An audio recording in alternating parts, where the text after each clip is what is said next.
Here's last Sunday's message in 2 minutes-ish. The Magi. To many, they may seem like very strange and mysterious people in the Bible account of the birth of Jesus. So who were they? Well, there's another Magi listed in Scripture that we are pretty familiar with. Daniel was called a Magi.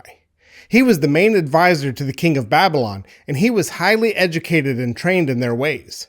The Magi that visited Jesus were probably the same position, although by then Babylon had fallen, so they were likely still in the Persia area, but most likely under a different rule, maybe in Iran, maybe Iraq. They would have been familiar with Daniel's 70 weeks prophecy that indicated when the Messiah would be born. And this would explain why they interpreted the star as being the king of the Jews rather than some other king. So they travel all the way to Bethlehem by way of Jerusalem to worship Christ as a newborn king.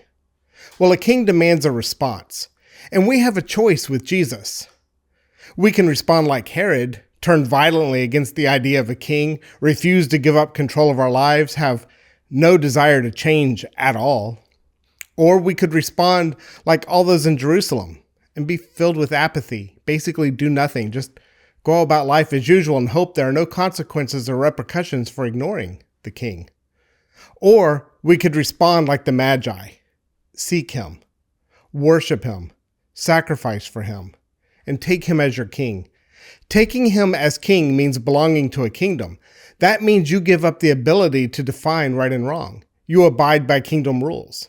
But in turn, the kingdom protects us from our enemies, provides for our needs. We are part of that kingdom's economy.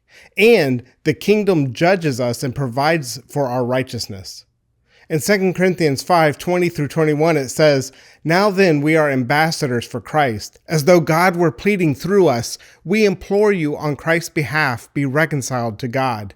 For he made him who knew no sin to be sin for us, that we might become the righteousness of God in him." Choose to worship Jesus as king.